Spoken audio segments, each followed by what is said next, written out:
Jadi kenalin, aku Berliana Fitria Putri. Biasanya aku dipanggil oleh Berlin. Nah, aku merupakan mahasiswa radiologi UNER semester 4. Oke, kita mau bicarain terkait ini ya, tentang cara gimana biar masuk radiologi UNER ya. Oh iya, teman-teman sebelumnya udah tahu belum apa sih radiologi itu? Nah, untuk lebih jelasnya kita tanya-tanya yuk bareng Kak Berlin di sini. Oke. Jadi apa sih radiologi itu, Kak Berlin? Kan sekarang itu masyarakat tuh masih banyak ya yang belum tahu sebenarnya radiologi itu apa. Bahkan teman-teman aku sendiri tuh banyak yang salah paham kalau radiologi itu dikira kayak jurusan seputar yang berhubungan dengan radio dan komunikasi. Oh iya, biasanya juga aku digituin sih. Kalau menurutku radiologi ini merupakan jurusan yang dia itu bidang dari kedokteran yang nantinya mempelajari terkait bagaimana cara mengambil citra manusia untuk membantu dokter mendiagnosis terkait mendiagnosis penyakit dari pasien. Gitu sih. Ya bener banget nih. Kalian pernah kan pastinya kalau di rumah sakit itu melihat foto ronsen untuk padah tulang ataupun penyakit-penyakit dalam lainnya. Nah itu gunanya radiologi teman-teman. Jadi pastinya jurusan radiologi ini seru banget loh dan luas. Tidak hanya di itu-itu saja. Betul sih. Betul banget kan Kak Berlin. Nah oke.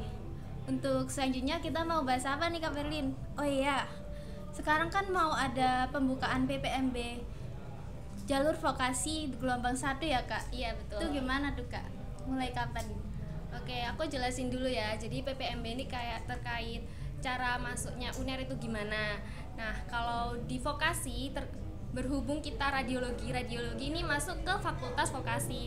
Untuk vokasi ini jalur masuknya hanya ada di jalur mandiri. Mandirinya UNER yaitu mandiri vokasi. Nah, nantinya di PPMB radiologi membuka 3 gelombang juga, ada gelombang 1, gelombang 2 sama gelombang menggunakan nilai UTBK. Kalau sekarang lagi masa-masa pendaftaran PPMB gelombang 1. Makanya untuk teman-teman yang belum daftar boleh banget langsung pantengin ke ppmb.unair.ac.id. Iya, bener-bener nih kawan-kawan. Karena jalur vokasi itu udah ada sendiri ya kawan, bukan termasuk SNM dan SBMPTN. Jadi bisa banget buat kalian yang mungkin kemarinnya nggak keterima SNM atau mungkin mau masuk SBMPTN tapi masih ragu-ragu, bisa banget coba di radiologi. Karena radiologi sendiri juga termasuk dalam D4 yang mana itu setara dengan sarjana terapan. Jadi bukan hanya itu. Bukan hanya apa. Oke. Terus mau nanya apa lagi nih, Saf? Nah, itu. Kalau untuk di radiologi sendiri itu ada berapa jalur sih Kak masuknya? Ya 3 itu. Tadi ada gelombang 1, gelombang 2 sama pakai nilai UTBK. Oh. Nah, nantinya yang kalau kita tuh udah buka ini bukan hanya di kelas Surabaya teman-teman, kita sudah buka di kelas Gresik. Untuk yang di kelas Surabaya kita menampung sebanyak 50 mahasiswa, sedangkan yang di Gresik kita telah menampung 30 mahasiswa. Nah, jadi udah banyak peluang nih untuk kalian kalau mau masuk radiologi UNAIR. Iya, karena tentunya pihak UNER sudah memfasilitasi kedua wilayah tersebut di kampus Surabaya maupun di kampus Gresik. Jadi pastinya kalian mempunyai banyak kesempatan untuk masuk di radiologi ini. Oke. Lalu oh iya, kalau boleh kepo-kepo nih Kak Berlin. Sebenarnya dulu Kak Berlin tuh ingin masuk jurusan apa sih Kak sebelum milih di radiologi, atau memang dari dulu sudah ingin memasuki radiologi ini? Oke, kalau awal-awal tuh aku emang belum tahu radiologi itu apa ya. Aku dulu pengennya di FK, di kedokteran. Nah, tapi karena terlalu ditolak, akhirnya aku mencari jalur yang intinya aku pengen masuk di kesehatan. Nah, aku pengen banget di kesehatan. Akhirnya aku cari-cari celah-celah dan akhirnya nemu ini vokasi UNAIR, terus ada radiologi itu. Ya udah gas-gas aja daftar dan alhamdulillahnya diterima sih. Sebenarnya sama sih, sama kayak aku nasibnya. Aku dulu juga itu kok kawan-kawan pengennya kedokteran, tapi karena orang tua juga nyaraninnya kesehatan, tapi juga aku nggak bisa masuk kedokteran, gagal, jadinya masuk ke radiologi. Tapi setelah aku mulai kuliah di sini ternyata radiologi seru juga loh. Karena kan radiologi tuh kayak teknik kedokteran ya Kak Iya, istilahnya. 11-12 sama kedokteran teman-teman. Jadi kayak di radiologi juga belajar anatomi, belajar mendiagnosis pasien, belajar terkait penyakit-penyakit apa aja di tubuh manusia. Habis gitu kita juga belajar bagaimana cara menangani pertolongan pertama lah pada pasien gitu. Jadi kita gak cuman ngefoto doang, gak ngeronsen doang. Kita juga punya dikasih banyak ilmu sama UNER. Iya benar banget nih Kak. Jadi kita tuh 11-12 sama jurusan kedokteran ini karena kan kita juga mempelajari tentang anatomi dan lain-lain. Ya, dan juga informasi juga sih, sebenarnya kita juga bukan kedokteran ya Saf, kita juga belajar terkait teknologi masa kini. Bahkan kalau menurut dosen kami itu tuh kalau radiologi sebenarnya udah 5.0 gitu, jadi kita udah lebih maju gitu loh untuk mempelajari teknologi. Bener banget, karena alat-alat di radiologi juga sekarang itu lebih canggih lagi. Jadi kita tuh dipermudah banget waktu pengecekan pasien gitu. Kalau dulu kan kayak kalau mau ngefoto pasien itu kan harus menunggu beberapa hari gitu, ada pencucian film dan lain-lain. Kalau sekarang udah beberapa menit udah jadi gitu. Jadi dokter bisa cepat untuk memproses gitu. Dan cepat ditangani juga pasiennya. Bener banget, apalagi kita kalau kuliah di radiologi ini sudah difasilitasi dengan ke rumah sakit UNER loh, jadi kita bisa mencoba alat-alatnya secara langsung. Bener kan Kak Berlin? Ya benar. Oh iya, lanjut, kita mau bahas apa nih? Itu gimana sih pengalaman Kak Berlin dulu waktu tes di jalur vokasi ini? Susah nggak Kak soal-soalnya gitu? Sebenarnya untuk soal-soal tes tulisnya vokasi khususnya UNER ini hampir sama ya kayak SBMPTN aku lihatnya, kayak ada kemampuan verbal, kemampuan penalaran, terus kemampuan penghitungan gitu. Terus ya kalau mata kuliah, karena aku kemarin ngambilnya radiologi kan masuk kesehatan, jadi ya kayak ada IPA, fisika, biologi, terus matematika IPA gitu. Nah kalau misal kalian bingung mau belajar apa buat tes vokasi ini, ya udah kalian samain aja belajarnya kayak di waktu kalian SBMPTN, waktu kalian UTBK, karena menurutku kayak 11-12 gitu soalnya. Cuman ya kita kayak ketambahan ada mata kuliah bukan mata kuliah, maksudnya ada mata pelajaran yang diuji yaitu bahasa Inggris gitu ya. Ada sendiri. Bener banget nih apa yang dikatain sama Kak Berlin, karena aku dulu juga belajarnya dari sisa-sisa belajar SBMPTN kawan-kawan, jadi nggak belajar lagi. Ya, jadi tapi itu aja. Belajar buat UTBK itu benar-benar membantu banget gitu loh kan, apalagi setelah UTBK itu juga ada tes mandiri dan lain-lain. Jadi kalian bergunain aja sisa-sisa ilmu kalian selama belajar di UTBK itu untuk masuk di tes vokasi dan lain-lain. Bener kan Kak Berlin? Iya bener banget. Oke, terus kita lanjut lagi oh iya Kak, sebelumnya emang apa sih Kak perbedaannya tes SBM sama vokasi ini? Tes SBM sama tes vokasi sama aja tuh tadi, 11-12. Oh iya, kalau gitu itu kalau tips belajar yang baik dan benar dari Kak Berlin sendiri gimana nih? Oke, kalau aku kemarin waktu mau masuk perkuliahan, aku belajarnya tuh kayak sistem nyicil. Jadi kayak satu hari aku nargetin harus nyelesain beberapa kasus soal, berapa ini pelajaran, berapa harus nyelesain soal-soal ini. Karena kan aku dulu waktu itu kan di masa pandemi nih. Nah, jadinya kayak sekolah itu nggak sekolah, habis gitu tempat lesku juga tertutup. Nah, akhirnya aku ya udah kayak belajar sendiri. Tapi alhamdulillahnya tuh kayak difasilitasi sama guru-guru aku untuk kalau kalian bingung mau nanya-nanya ya udah WA aja gitu. Jadi ya udah aku yang jemput bola, aku yang nanya-nanya ke guru aja langsung. Kalau ada soalan yang sulit gitu sih. Jadi kayak jangan malu juga buat bertanya gitu. Sampaiin aja apa yang kalian bingungin ke guru kalian. Mumpung kalian kan ini udah ini enggak sih SMA ini udah online hybrid gitu ya. Iya, benar banget. Tuh. Pasti kan kalau secara offline pemahamannya itu lebih masuk ke otak gitu ya, Kak. Soalnya kan kalau online terkadang itu pasti teman-teman itu ada yang ditinggal tidur dan lain-lain, jadi nggak terfokus pada pelajaran yang diberikan. Iya, betul banget. Oke. Oh iya Kak, kan kita udah membahas bagaimana cara masuk radiologi dan jalur-jalur di radiologi itu gimana. Sekarang kita lanjut membahas itu sih Kak. Emang apa aja sih Kak yang matkul-matkul di radiologi itu? Oke, kalau mata kuliah ya, yang seperti tadi pelajarannya hampir mirip-mirip sama kedokteran. Sama kayak kita tuh kayak belajar ini kayak ngerti apa ya, teknologi. Nah, kalau di semester 1 2 mungkin kita basic-basicnya kayak anatomi yang basic-basic, habis gitu kayak mempelajari penyakit-penyakit, habis gitu untuk teknologinya mungkin kayak mempelajari hal-hal luarnya lah, komponen-komponen yang ada di CT scan, MRI dan X-ray konvensional gitu. Sebenarnya tapi ntar tambah ke atas, semester ke atas kita bakal mempelajari lebih ke terfokus gitu loh Saf.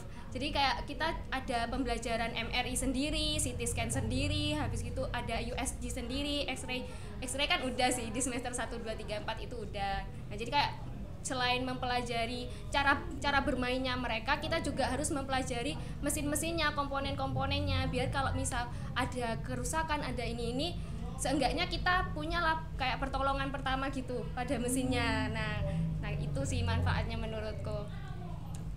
Wah, keren banget sih mata kuliahnya di radiologi. Tapi apa hanya itu saja Kak mata kuliah yang dipelajari di radiologi UNER ini? Oke, atau mungkin ada mata kuliah lain? Oke, pasti ada sih kayak pelajaran umum gitu ya, kayak bahasa Inggris atau mungkin mempelajarin kayak gimana sih penelitian itu. Kalau dulu itu aku ada MKWU. Nah, mata kuliah wajib umum itu kayak mempelajari terkait dasar-dasar negara Indonesia, kepancasilaan. Nah, tapi kalau sekarang itu aku taunya ada PDB ya, pembelajaran dasar bersama. Nah, kalau PDB ini kayak mungkin lebih kayak dasar-dasarannya kita biar bisa memaksimalkan untuk menjadi mahasiswa gitu nggak sih? Nah gitu sih. Nah iya kawan-kawan, jadi selain kita belajar tentang radiologi di mata kuliah umum wajib ini, kita juga mempelajari tentang dasar-dasar dari pelajaran gitu. Jadi semua mahasiswa di UNER itu memiliki pengetahuan dasar atau umum yang nantinya juga akan berguna bagi kita setelah lulus nanti, seperti berguna pada pengembangan diri dan karakter dan lain-lain. Karena kan kalau di PDB itu kita digabung semua ya Kak sama seluruh fakultas. Jadi kita bertemu dengan teman-teman dari berbeda prodi, bisa bertukar pikiran dan menambahkan ide kita masing-masing. Keren sih. Iya. Lalu itu Kak, kalau dari diantara matkul itu, matkul apa sih yang menurut Kak Berlin paling susah itu? Sebenarnya mungkin ada beberapa yang susah ya, tapi kan kita udah masuk nih ke radiologi, udah masuk nih ke perkuliahan, ya itu udah jadi risiko gimana caranya kita untuk mengantisipasi kesulitan itu. Ya udah dengan belajar, nanya-nanya ke dosen gitu. Gitu. Tapi kalau lebih spesifiknya apa nih Kak, kalau boleh tahu? Kalau sulit-sulitnya mungkin kayak menalar gitu sih, lebih kayak menalar kan kayak butuh waktu, butuh proses, butuh kayak teman untuk bertukar pikiran. Nah mungkin kalau ada tugas-tugas itu agak kesusahan di sana, tapi ya nggak apa-apa, berhubung teman-teman kan juga suka bertukar pikiran. Nah jadi kayak nambah wawasan gitu.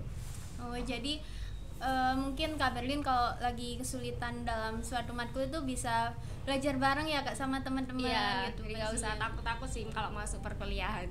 Iya, jadi pastiin kalau kalian masuk perkuliahan itu bikin kelompok belajar gitu sama teman-teman. Jadi semua kesulitan dalam matkul itu bisa kita hadapin bareng-bareng biar lebih mudah. Iya. Lalu itu Kak, apa sih suka dan dukanya masuk radiologi ini? Kalau sukanya tuh karena vokasi ya, mungkin aku memang kan anaknya kayak lebih suka praktikum doang. Nah kalau sampai praktikum nyobain alat itu aku seneng banget, soalnya kan kita udah tahu nih, kayak udah langsung paham gitu. Mungkin kalau dukanya tuh lebih ke laporannya. Nah, laporannya tuh agak membingungkan kan gitu, tapi ya nggak apa-apa. Terkait laporannya mungkin biar kita waktu praktikum ini nggak main-main gitu teman-teman, jadinya kita tuh harus serius meskipun itu cuman praktikum. Nah, makanya sama dosen ini dikasih laporan, harus membuat laporan gitu. Bener banget. Kita kan kalau belajar itu pastinya lebih nyantol paham gitu loh kalau melakukannya secara langsung. Nah, itu untuk gunanya praktikum, karena kan apalagi kita itu kerjanya menggunakan alat-alat radiologi gitu ya Kak. Jadi kalau kita tidak melakukannya secara langsung, pasti nanti, atau teori saja, pastinya nanti kalau kerja di lapangan bakal kesusahan. Terus juga laporan praktikum itu pastinya buat menambah atau mengingat-ingat apa aja sih yang udah dilakuin waktu praktikum itu. Betul sih. Nah, oke. Kalau gitu tips jadi mahasiswa radiologi ala Kak Berlin gimana nih? Yang pertama, kalian kumpulin niat belajar. Habis gitu kalau mau masuk dunia perkuliahan, biar kalian ini nggak kayak salah langkah, kalian bisa cari-cari jurusan yang kalian pilih nih udah masuk nggak di kriteria kalian. Mungkin bisa searching tentang jurusan ini, bisa ngikutin di YouTube itu kan biasanya ada testimoni masuk kuliah ini. Nah gitu. Oke, bener banget. Aku juga dulu searching sih jurusan yang cocok buat aku itu apa sih. Meskipun akhirnya di radiologi ini, tapi juga kalau kita udah mau belajar dan memahami mata kuliah tersebut, nantinya juga pasti akan nyaman-nyaman sendiri Kak di radiologi. Oke, terus itu Kak, kita kan udah bahas banyak nih Kak. Nah, terus kalau prospek kerja dari lulusan radiologi sendiri ini apa sih Kak? Oke, mungkin Kan ini belum kayak banyak simpang siur, banyak stigma itu kan kebanyakan masyarakat mikirnya radiologi ya udah cuman tukang ronsen, tukang ngefoto, tinggal klik gitu. Padahal sebenarnya kalau kita tarik garis itu, kita kan udah mempelajari teknologi, habis gitu pembelajaran kayak tubuh manusia, terus terkait komponen-komponennya, alat-alat modalitas dari radiologi. Nah, itu kita bisa loh jadi mentor gitu, mentoring dari perusahaan yang menjual alat radiologi. Nah, misal kalau ada rumah sakit nih ya yang mau beli MRI gitu. Nah, kita tuh kalau kita jadi mentor, kita bakal menemani rumah sakit tersebut untuk kayak melakukan cek kalibrasi, habis gitu kayak nyobain alat-alat, komponen-komponennya tuh kayak dicek-cek juga, dibantu cek-cek juga. Nah, itu lumayan gitu. Jadi kita tuh nggak cuma tukang ngefoto. Nah, ada lagi tuh kalau kita bakal berhadapan banget sama dokter, kerjasama bareng dokternya bareng itu di radiologi intervensi. Nah, kalau pemeriksaan radiologi intervensi ini kan kayak ngemasukin ini loh, pemeriksaan kontras, katerisasi jantung. Nah, itu tuh dokter itu butuh kita radiografer untuk ngelihat proses atau hasil-hasil dari hasil-hasil dari kontras gitu sih. Jadi kayak kalau di radiologi intervensi tuh menurutku seru sih, tapi aku belum PKL, jadi aku belum bisa bagi banyak pengalaman. Kalau soalnya di radiologi intervensi tuh kayak suasananya itu kayak lagi operasi gitu loh. Nah, jadinya kan kayak bener-bener kita tuh berhadapan sama pasien, ada deg-degnya gitu sih. Iya nih, pasti bakal seru banget kawan-kawan, karena kalau di radiologi juga ini nantinya di semester 3-4, dimulai dari semester 3 ya Kak PKL? Iya, PKL tuh di semester. Iya, itu bakal 3. Ada PKL. PKL itu apa sih Kak Berlin? Praktik kerja lapangan. Nah, jadi kita langsung berhadapan sama pasien. Tapi sebelum kita berhadapan sama pasien, kita bakal di training dulu selama semingguan. Kayak kita tuh dikasih tahu ini gini, ini alatnya gini ya, cara mainnya gini ya gitu. Terus kalau pemeriksaan ini gini. Jadi kita nggak langsung langsung dibiarin gitu kok sama pihak rumah sakitnya. Kita tuh bakal dibimbing selama semingguan. Nah, habis gitu setelah dua minggu 2 minggu bekerja, kita tuh bakal dilepas pelan-pelan, tapi dilepas tapi masih didampingin gitu. Jadi pasti didampingin kok kalian, jadi nggak usah takut untuk banyak salah-salahnya, karena kita bakal didampingin. Kalau kita mau ngelakuin kesalahan pun biasanya nggak dimarahin, kayak cuman diingetin gitu, terus dibilangin kenapa sih kalian melakukan kesalahan, kayak dijelasin alasannya, kalian ini salah soalnya gini gitu. Jadi kita bakal melakukan itu di perfect itu. Iya beneran, jadi nggak usah takut salah ya teman-teman kalau waktu PKL nanti, karena kita juga masih belajar sama-sama. Oh iya, kita kan udah bahas banyak nih Kak Berlin, mungkin ini waktunya kita buat tanya jawab ya Kak. Boleh sih, dari pertanyaan-pertanyaan yang ada di komentar. Boleh. Oke, kita mulai dulu dari pertanyaan yang pertama ya. Ini ada yang bertanya, kalau jurusan teknik elektrik atau teknik elektro itu apa bisa sih Kak masuk radiologi? Bisa dong. Kalau sekarang tuh radiologi UNER khususnya vokasi gak cuma membuka untuk SMA dan MA, tapi kita juga membuka untuk teman-teman yang SMK gitu. Jadi kalau kalian teknik listrik, teknik elektro, ya udah coba aja di radiologi, malah tuh jadi bekal kalian kalau kalian udah di teknik elektro, karena kan kita juga bakal belajar tentang ini elektro terkait permesinannya dari modalitas alat radiologi itu. Iya benar banget. Jadi di radiologi ini nggak mematok harus dari jurusan IPA gitu, enggak teman-teman. Pokoknya kalian mau belajar aja, mau coba tes masuk di sini itu bisa banget. Karena aku sendiri punya kenalan saudara itu dari SMA jurusan IPS, tapi dia itu coba masuk radiologi dan ternyata dia bisa-bisa aja loh bertahan di radiologi. Ya pasti bisa lah menyesuaikan, karena kan kita kan juga berteman gitu, pasti bertukar-tukar jadi pikiran. Meskipun kalian linjur nggak dari Saintek, IPA atau dari SMK gitu, boleh banget nyoba di radiologi ya kan Kak Berlin? Iya betul banget. Karena kita semua di radiologi ini juga mengulang belajar dari awal. Betul. Oke, kita lanjut ya Kak. Boleh. Ke pertanyaan selanjutnya. Kalau tesnya, ini ada yang bertanya Kak, kalau tesnya itu seperti apa sih Kak? Oke, kalau di vokasi UNER nanti tesnya bakalan tes tulis. Nah, tes tulisnya itu terkait mata kuliahnya. Kalau di radiologi ini kan bakal masuk IPA ya, kesehatan. Jadi ada fisika, kimia, biologi, matematika IPA, sama satunya tuh bahasa Inggris. Nah, terus juga ada pelajaran umum juga. Penalaran verbal gitu-gitu. Kemampuan penalaran, kemampuan verbal. Terus gitu satunya apa gitu lupa. Nah, tes tulisnya itu kemungkinan karena kita udah di Surabaya nih udah zona 1 ya insya Allah ya.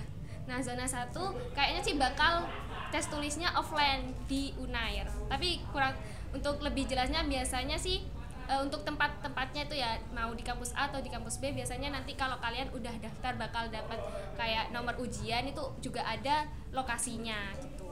Iya benar banget. Aku dulu waktu tes juga masih pandemi kok, tapi tesnya tetap dilaksanakan secara offline ya Kak di kampus B. Jadi pasti bakal seru banget sih, nanti ketemu peserta-peserta yang lainnya juga. Iya, jadi kalian bisa kenalan. Kalian jangan takut kalau mau daftar terus nanti aku kalau daftar gara-gara tes tulisnya ini bakal dicurangi, bakal nanti yang di rumah itu bakal joki, itu nggak mungkin sih. Kalau UNER bakal kayak ngebebasin seperti itu.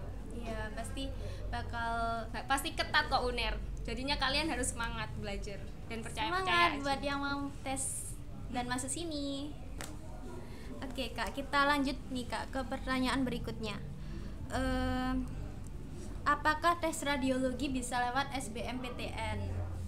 Kalau di SBMPTN masih belum, tapi di vokasi sendiri ada tes yang menggunakan nilai UTBK. Nah, jadi kalau kalian udah SBMPTN nih, tapi kalian ternyata gak lolos atau mungkin ini ya kan pendaftarannya itu kayak waktu masa-masa pemrosesan hasil dari SBMPTN. Nah, itu kalian bisa nyoba aja daftar di vokasi gitu, di radiologi utamanya gitu. Daftar aja di radiologi gitu. Pakai nilai UTBK atau setelahnya ya, aku lupa. Oh ya, untuk lebih jelasnya itu kalian bisa loh download buku panduan cara mendaftar vokasi di Instagram BEM Vokasi UNER. Nah, itu nanti kalian scroll aja feednya, bakal ada buklet PPMB. Nah, itu. Oh iya, aku kasih tambahan sedikit ya. Kalau aku dulu itu kan dibagi menjadi beberapa gelombang. Nah, yang gelombang pertama sama kedua ini berupa tes vokasi, dilakukan secara bersamaan. Jadi ya tes tulis datang ke UNER gitu. Tapi kalau untuk gelombang-gelombang berikutnya kayak gelombang ketiga, keempat, itu ada yang menggunakan hasil UTBK. Jadi sistemnya kayak daftar mandiri gitu ya Kak. Jadi kita menggunakan nilai UTBK itu langsung masukin aja, terus milih jurusan apa yang kalian inginkan di vokasi. Terus ada juga nih waktu pendaftaran terakhir itu, kalau nggak salah aku tanya temanku, ada yang tesnya itu berupa membuat esai kayak itu motivation letter ya, gitu ya, motivation letter. Okay. Mengapa kita harus diterima di radiologi gitu. Oh gitu. Iya, jadi macem-macem banget kawan-kawan jalur masuknya itu.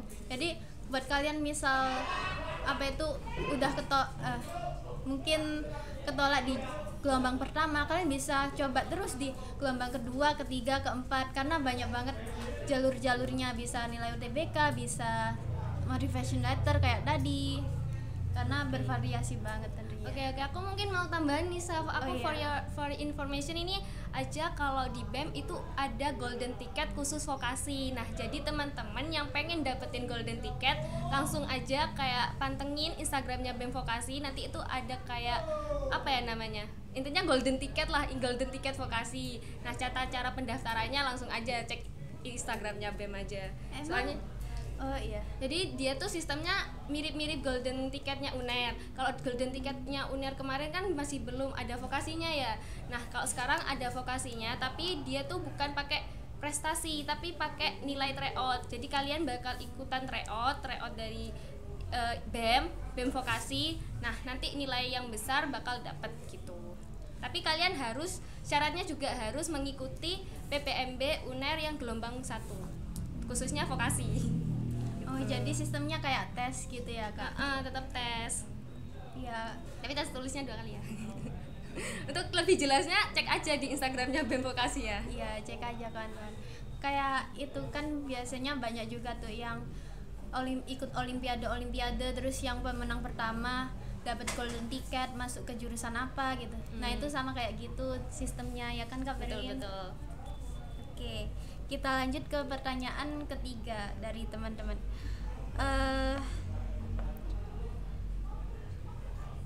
Apa tuh? Itu kan daya tampung di radiologi ini sekitar 50 anak ya Kak. Nah, apakah berarti satu kelas itu terdiri dari 50 anak? Oke, kalau di radiologi sendiri sekarang kan ada 2 kelas, yaitu kelas Surabaya sama kelas Gresik. Yang kelas Surabaya menampung 50 mahasiswa, kelas Gresik 30 mahasiswa.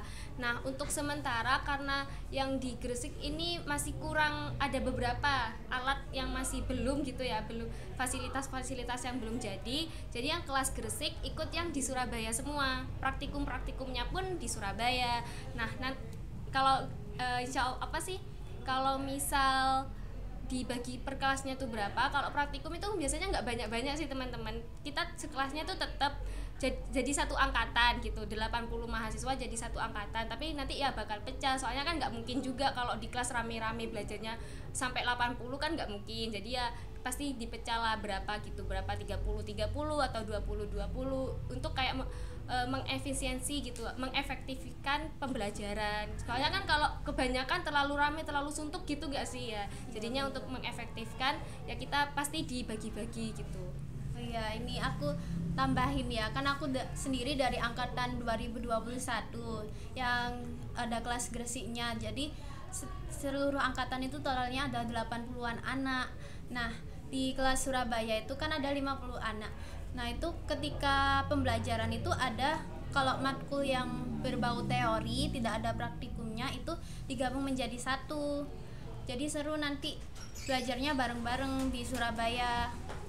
Meskipun kelasnya beda Surabaya dan Gresik, tapi belajarnya tetap di kampus utama B UNER yang di Surabaya. Terus kalau waktu praktikum itu kalau kelas Surabaya sendiri dibagi jadi 5 kelas. Terus kalau kelas Gresik ada berapa ya? 2 nggak sih? 3. Ada 3. Nah, jadi setiap kelas itu ada sekitar 10 sampai 11 anak gitu, teman-teman. Jadi kalau kalian praktikum bisa lebih fokus gitu, nggak perlu desak-desakan. Karena semua tentunya udah diatur sama pihak UNER tentang mengenai jadwal belajarnya.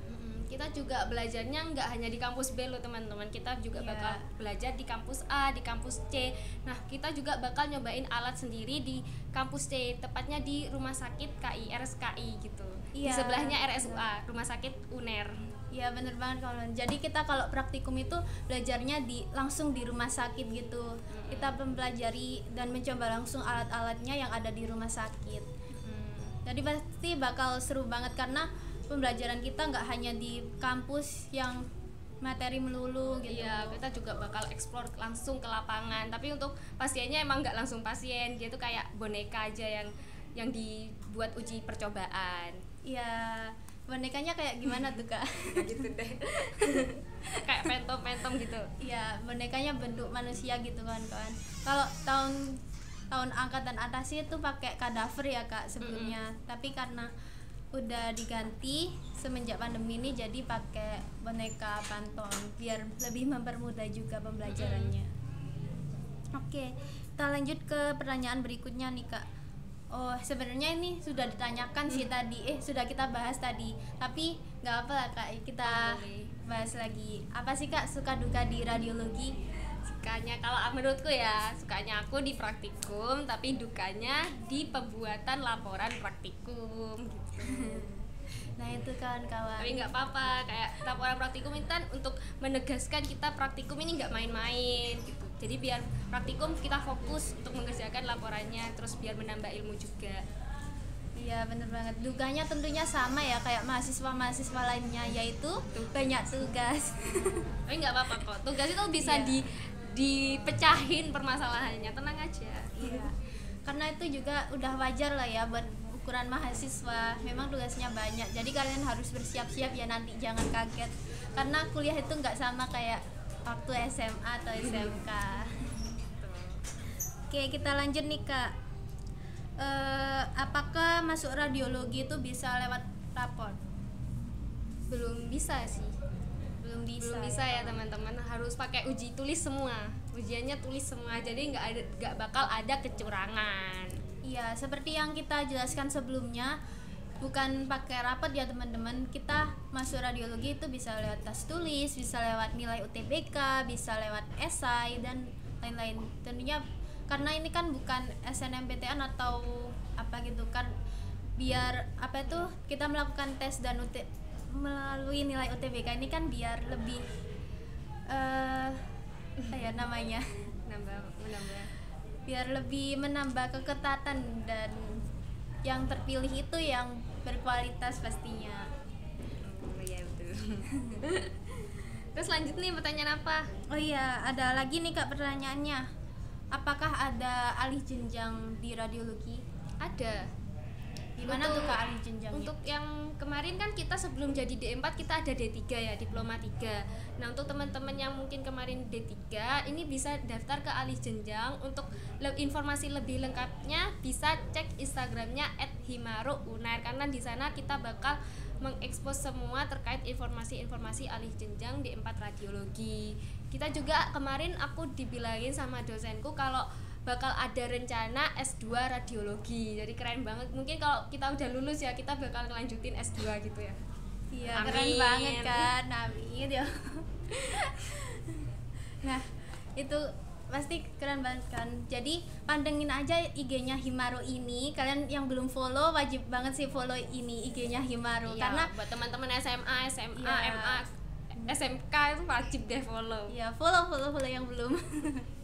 Karena semua informasi mengenai radiologi dan vokasi juga akan disebar di Hanya di Himaro Unair. Oke, lanjut pertanyaan Saf. Oke kak,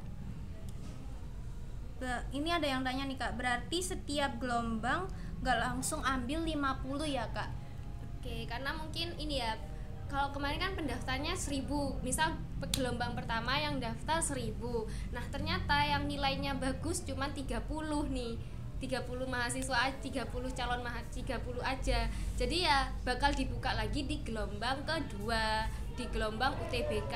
Kecuali kalau gelombang 1 ini udah mampu nih, ada pendaftar 10.000, terus 80 mahasiswa nilai-nilainya udah mencukupi, menurut radiologi nih udah mencukupi, ya udah ntar bakalan tidak ada di gelombang 2, biasanya gitu sih teman-teman. Jadi kayak ke efek apa ya, dibukanya gelombang 2 ini terkadang tergantung gelombang 1 itu udah menampung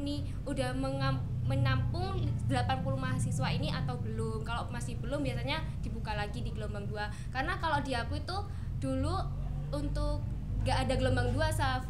Di angkatanku tuh gak ada gelombang 2, cukup di gelombang 1 aja. Jadi di satu gelombang udah menampung 50 mahasiswa gitu. Dan pendaftarnya kemarin katanya 1 banding berapa ya? 100 gitu katanya. Nah, keketannya ketat banget guys. Kan wajib bersyukur banget sih di tahun ini, karena di tahun ini tuh banyak banget gelombang yang dibuka, gak hanya 1 doang. Jadi kalian bisa mencobanya berkali-kali. Tapi kalian juga nggak perlu insecure kawan-kawan. Kalau kata Kak Berin kan tadi 10.000 yang daftar itu cuman permisalan ya. Enggak, bukan permisalan. Itu beneran nggak sih? Satu banding 1000 katanya dosen aku tuh yang waktu zamanku lo ya. Maksudnya tuh setiap gelombang bisa aja ratusan gitu. Jadi kalian semangat belajar untuk radiologi. Iya. Gak usah takut sih. Gak usah takut, kalau gagal itu coba lagi aja, karena soalnya juga nggak jauh beda sama sebelumnya, jadi pasti kalian bakal terbiasa. Coba terus kalau gagal. Oke, pertanyaan lagi nggak, Saf? Belum ada nih Kak. Oke, mungkin teman-teman ada pertanyaan lagi? Ya, yang mau tanya boleh ya chat di kolom komentar sekarang, karena mungkin tadi ada beberapa yang kelewat gitu ya Kak, kita kan nggak tahu nih. Langsung tanya aja teman-teman. Oke, tanya aja. Oh, ada yang tanya lagi nih Kak, akhirnya. Kenapa? Ada tutor nggak sih Kak buat masuk vokasi Universitas Airlangga? Oke, untuk tutorialnya itu kalian bisa download ini aja sih, booklet buku panduan atau buku panduan dari PPMB Vokasi. Untuk linknya udah ada di Himaro Unair sama di Instagramnya BEM Vokasi Unair gitu. Di sana itu udah lengkap tuh tata cara pendaftarannya, tata cara pembayarannya gitu. Apa aja mata kuliahnya, habis gitu keketatannya berapa, mahasiswanya menampung berapa gitu. Tiap prodi menampung berapa mahasiswa, itu ada semua kok di buku panduan. Jadi nggak usah kayak bingung-bingung, langsung aja klik Instagramnya Himaro Unair atau BEM Vokasi, di situ ada buku panduan. Gitu. Ya, kalau masih bingung juga kalian cari aja tuh di Google, search PPMB Unair gitu ya Kak. Pasti nanti muncul. Kan ya, nanti tuh di pilihan yang titik 3 itu biasanya ada kayak penerimaan mahasiswa. Nah, itu klik aja yang vokasi. Nanti di situ ada pemberitahuan info-info seputar kapan sih gelombang 1 vokasi ini dimulai, jadwal-jadwalnya ya, jadwal gelombang 1, jadwal gelombang 2, pendaftarannya jadwal kapan, terus mengumpulkan berkas-berkas verifikasi dokumennya kapan. Ada juga informasi mengenai UKT dan UKA radiologi gitu Kak. Oh ya Kak, mungkin teman-teman ada nih yang belum tahu UKT sama UKA itu perbedaannya apa sih Kak? Oke, kalau UKT sama UKA, kalau UKT tuh biaya yang dikeluarkan untuk per semesternya, per 6 bulan sekali. Kalau UKA itu cukup dibayarkan 1 kali di awal saat kalian udah masuk gitu, udah dilolos gitu sih. Kalau info-info berapa UKT dan UKA-nya radiologi langsung aja cek ya. Cek di PPMB Unair ya. Ya, mungkin kenapa sih ada UKA itu, karena kan kita di vokasi ya, yang banyak prakteknya, jadinya pasti beda sama yang di program sarjana yang hanya menggunakan UKT saja. Itu pakai UKA semua kok. Kayak gini. Jadi kalau misal kalian takut gitu, wah mahal nih. Nah, kalian kan mungkin kalian ada program KIP ya dari pemerintah. Nah, itu coba aja, karena kalau vokasi ini menerima program KIP dari pemerintah gitu. Jadi kalau untuk informasi-informasi lebih jelasnya kalian bisa mengunjungi websitenya KIPK gitu. Jadi iya. gak usah takut teman-teman terkait pembiayaan gitu.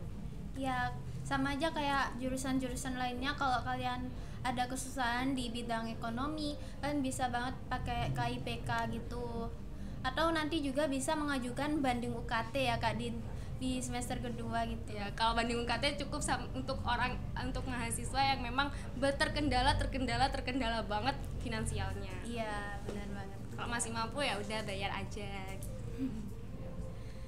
Jadi kalian nggak perlu ragu-ragu nih untuk masuk radiologi. Tuh, ada pertanyaan lagi nggak, Saf? Masih ya? belum nih Kak. Oke. Oke, kawan-kawan ada yang mau tanya lagi nggak?